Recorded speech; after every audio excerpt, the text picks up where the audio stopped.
just in case you didn't know. So, What's good, everybody? What's good? It's your boy DJ SJ614, and we are The New York Dose. and we are here in Washington Heights. uptown, baby, back in my hood. Now on West 187th at the Capitol Piercings Tattoo Shop. Yes, and I can't wait for us to go inside and chop it up with Mr. Capital himself, and we might get tatted up real quick too. What the tattoos do? Alright, so let's get into it. Let's get in. Let go.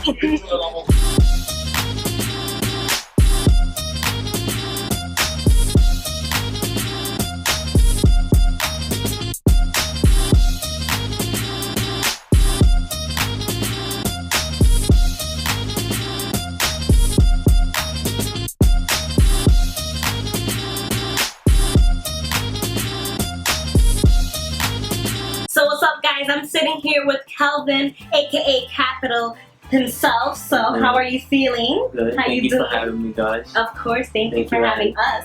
Found it. Ow!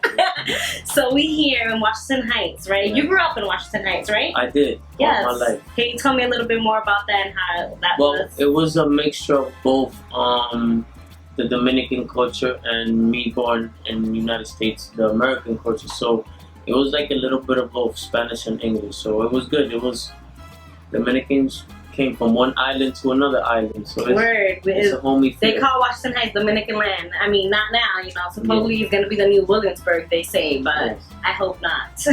I grew up in Washington Heights myself. 6'4". Okay, awesome. I'm from 186. Oh, and 86, you in the heart of the Heights. Yeah, I'm in like the middle of it. The middle? I Yeah. feel like that's kind of the heart, no? Yeah, it is. You grew up there your whole life? I did. From birth to... From birth to like 12, and then I moved to Orlando for a little bit. I lived 2 years there, and I came back. Okay. Yeah. And what made you want to leave the Heights to go to Orlando? I don't know. I went on a vacation trip with my cousins Mm-hmm. because they drove out there, and then I just decided to convince my parents to let me stay. Why? Cause I just liked that the pool was in this complex, and I was just relaxed, chilling. It wasn't the fast life. I just wanted to chill. All right. So, you're in Washington Heights, right? Growing up and all this stuff. So, any conflicts you had to face here? Well, yeah, because of not because of people, I would say, just because of the programming. Everybody's out to get everybody in a sense, and everybody's just like not put on to a correct way of living, like with morals and principles. Like once we go up and we have a little bit of that, like, but there was a lot of conflicts. Like there was a lot of negativity. Which is, isn't it kind of ironic? Because I feel like, I mean, we're both Dominican, and Dominican culture is, that's all they preach about, morals, principles, and like honor and respect, right? And all that stuff. And I feel like, I mean, we see it in the news now. We're fighting ourselves, you know. Yeah. So that's crazy. Yeah, the Dominican culture is like I'm ashamed of it. Currently, I'm not gonna say I'm very proud of always I waving love that it. flag, but lately, what I've been seeing, I'm just like thinking, Yeah, like, but my people themselves, people that come from the actual Dominican Republic, like I don't get good feedback from like where our people is going. Like, you know, there needs to be more I think thought process of like what's going on with our culture, because at the end of the day, 30 years from now, it's still gonna be our culture, and we're gonna have to own up to it. right, for sure. All right, so I still want to stay in the Heights real quick. So you grew up here your whole life, and then when did you start getting into the arts? Like, how was the arts introduced to you here? Well, I've been in the arts since my I think 6th grade teacher drew me like this. What school you went to? I went to 189, PS 189 when I was little, from like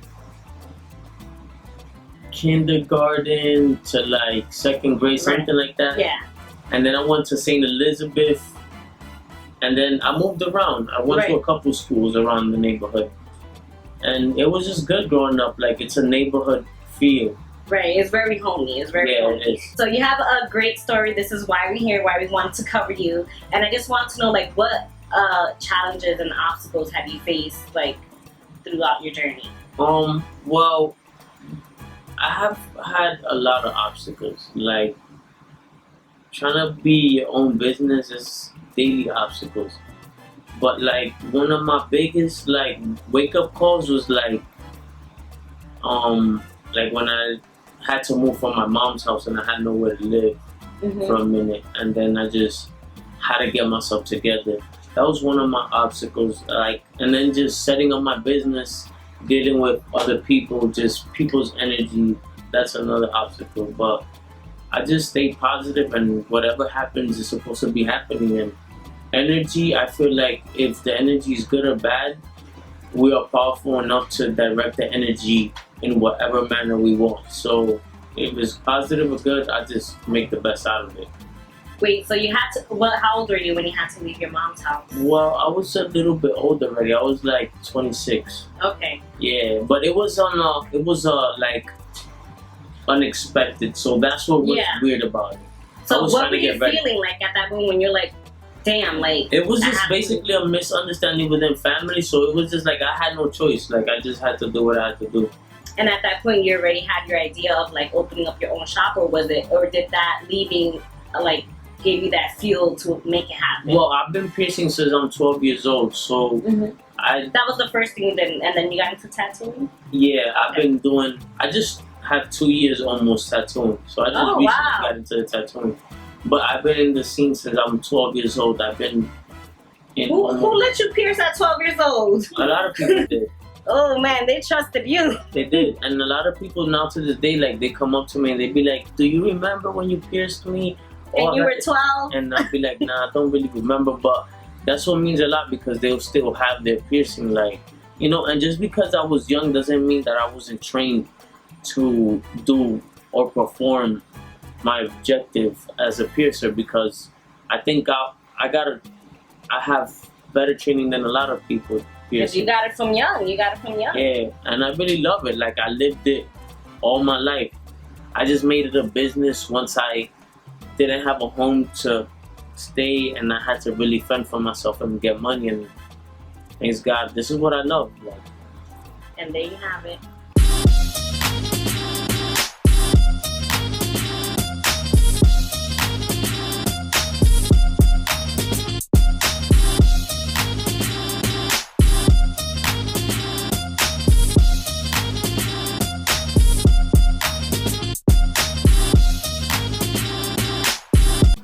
So I want to get into the business of things, okay? Because I don't know too many people that have their own fucking shop and business, etc. How did this come about? Well, it came about when I first met my wife. Hey. So I moved upstate for a little bit, took a little hiatus off the city. Then I went upstate to my brother's house.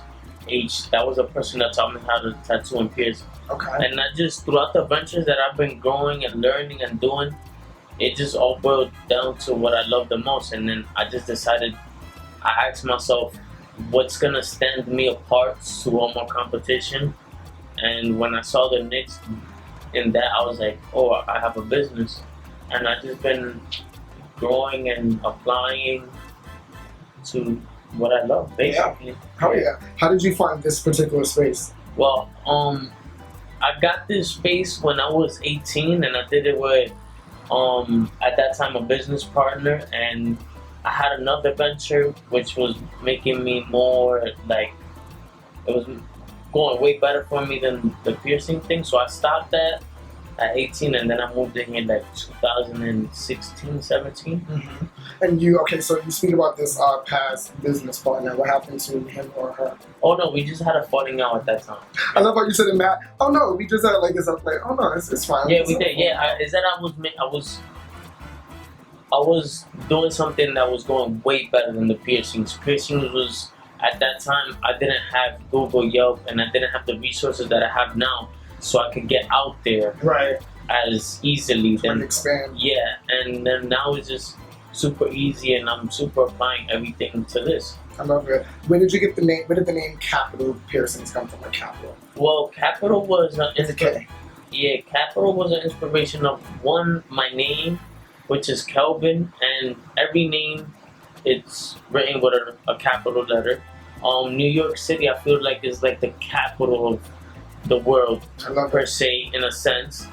And I feel like and the New York if you need me, capital of podcasts. I just had to interject that there, but yeah. And it's like if you need me, you will come to the capital of the city to get whatever you want. That's right. Come get what you need. I noticed this neck piece that you have here.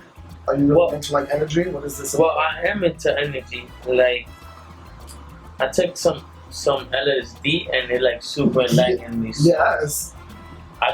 I'm a modern day gangster hippie, and it's just like this is just a conductor of energy.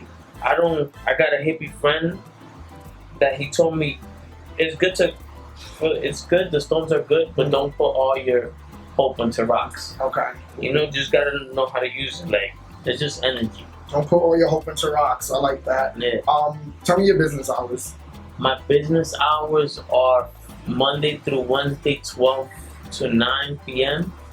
and Thursday from 12 to 10:30, and Friday and Saturday from 12 to 1 in the morning. All right, y'all heard that? So come by, get your tattoo, tell him that the New York Dose sent you. Yes. One more thing before I go. We have behind us these hats that say Mark of Beauty. What is this about? Mark of Beauty is a brand embracing natural beauty. It's a brand dedicated to embracing all type of natural beauty. I don't care if you're fat, skinny. I want everyone that rocks the brand to just feel good in whatever they're in. Like, everything is a mark of beauty. We are all marks of beauty. And in our own sense. And how does Mark of Beauty tie into don't leave me, I'm here. How does Mark of Beauty tie into capital piercings? Well, every piercing or tattoo that I do is a mark of beauty, so it's just hand in hand. And how I've incorporated that on some of the hats, well, some of them have spikes, and some of them might have both spikes and like this one. This one has 2 earrings. Oh, okay, that's dope. So it's just all of them have a little accessory to it. I love that. Tying in that brand to the body, right? Yes, we have pins. And we did the satchel. This was like a prototype. Was inspired of my wife, so I was like, all right, let me run with it. Yeah. And now everybody's rocking satchels. That's right. You put everybody on. I love it. That's amazing, man. Yeah, that's what life is about, putting people on. Because one day I'm not gonna be here, and hopefully somebody else will be pushing it how I'm pushing it. Absolutely. Once again, we just thank you for inviting us. I appreciate you guys. I appreciate you for inviting us into your space. And now Alosa's about to get her tattoo, so let's see what that's about. Awesome. Thank you. This is dope. You're welcome. Yo, thank you, brother. Appreciate you.